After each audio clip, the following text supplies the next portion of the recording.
এবার হয়েছে কি, শিল্পীকে তোমরা সবসময় নিজেকেই ফিটফাট দেখো, কিন্তু এত গুণী, তার বাড়ি ঘর যে কতটা পরিষ্কার পরিচ্ছন্ন।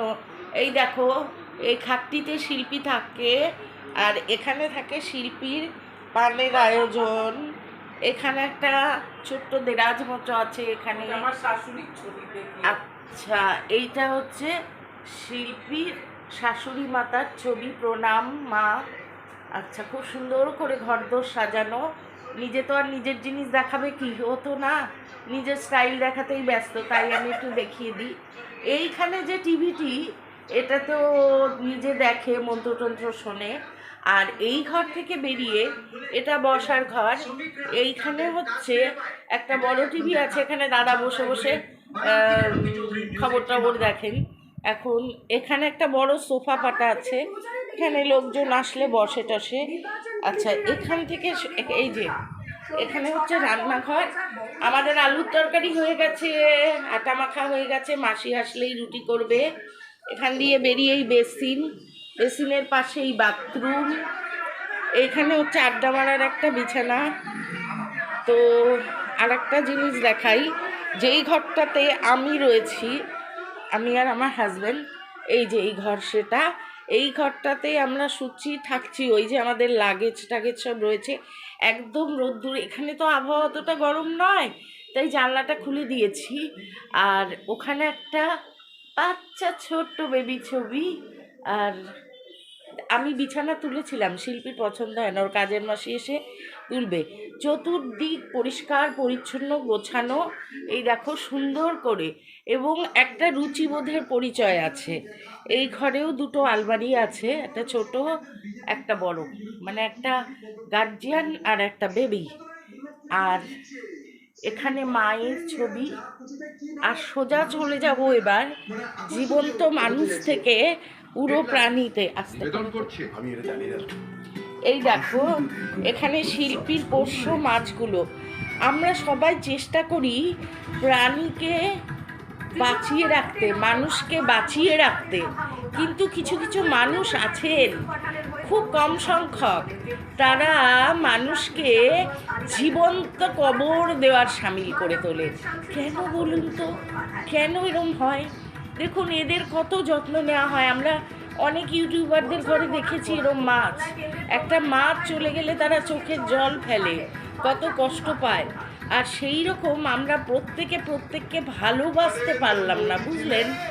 ভালোবেসে জীবন দান করা, এইটা যে কতটা বড় কাজ, আমি সবাইকে বলছি না, খুব কম সংখ্যকই আছেন, তারা কিন্তু প্রাণ কেড়ে নিতে জানেন, হাসি, মুখের হাসি কেড়ে নিতে জানেন, কিন্তু তারা ভাবেন না যে পরবর্তীতে তাদের হাসিও কিন্তু চলে যেতে পারে।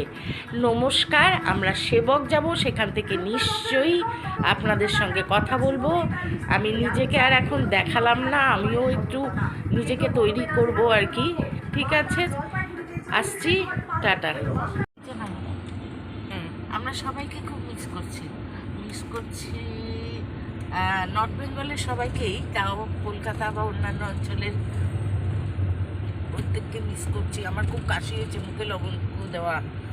তো সুচিকে মিস করছি, জয় ভাইকে মিস করছি, তারপরে নাম তো মনে আসে না, সুতপাকে, অর্ণব, কাবেরী, তারপরে চালতা দাদা, টিনা, পুচকু, টিনা, মামসোনা, সবাইকে মিস করছি। কলকাতার আরো যারা আছে সবাইকে মিস করছি। অন্তিমাকে মিস করছি। অন্তিমা হয়তো কোনো পিয়াল গাছের তলায় দাঁড়িয়ে আমাদের একটা আবৃত্তি শুনিয়ে দিতে পারতো, আর সুতপা হয়তো কোনো একটা গান শুনিয়ে আমাদের মোহিত করতে পারতো, আর আমরা খুব খুব এনজয় করতাম। আর কিছু রামকৃষ্ণের বাণীও শুনতে পারতাম চালতা দাদার কাছ থেকে। স্যান্ডিকে মিস করছি, সুতপাকেও মিস করছি। আমরা নিশ্চয়ই একসাথে মিলবো কোথাও। পৌঁছে গেছি আমরা সেবক কালীবাড়ি, আর একটু দূর থেকে আপনাদের ভিডিও করে দেখালাম। দেখুন কতটা ওপরে, আপনারা জানেন হয়তো অনেকেই, কিন্তু এখানে শাশ্বতীদের দ্বারা অসম্ভব হয়ে যাবে ওপরে ওঠা। দেখি কী ব্যবস্থা করা যায়।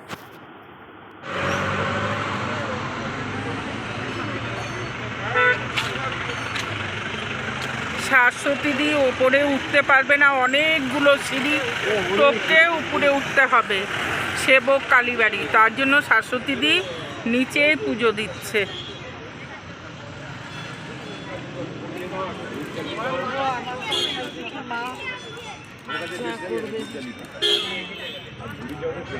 এটাই তো জিজ্ঞাসা করো না, জিজ্ঞাসা করো না, জিজ্ঞাসা করো না। হ্যাঁ, এটাও দেখো। হ্যাঁ, এটাও দেখো।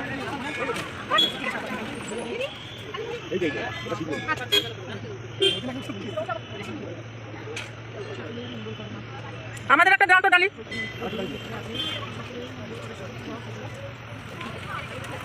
এত দূরে ওঠা সম্ভব না আমাদের দুজনে, এতগুলো সিঁড়ি টপকে তারপর উঠতে হবে।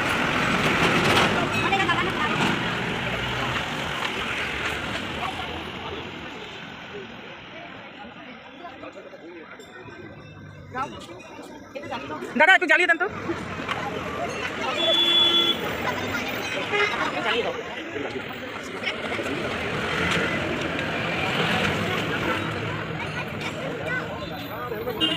আমরা কেউ উঠতে পারলাম না। যাও ভালো করে দিয়ে আসো।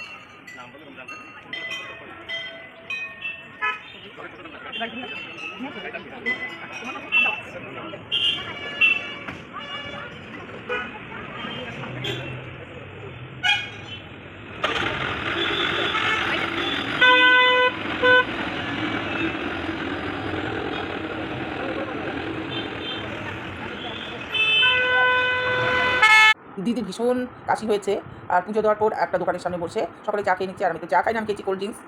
আর দিদির কথাগুলো বোঝা যাচ্ছিল না, যার জন্য মিউট করে দিয়ে আমি ভয়েসটা দিচ্ছি। দিদি এটাই বলতে চাইছে যে ভগবান সকলকে ভালো রাখুক, সুস্থ রাখুক। আমি ওপরে পুজো দিতে পারিনি, আমি নিচেই পুজো দিয়েছি। আর হচ্ছে ভিডিওটা আমি এখানে শেষ করছি, পরবর্তী অংশ আপনারা দেখতে পারবেন অন্য ভিডিওতে।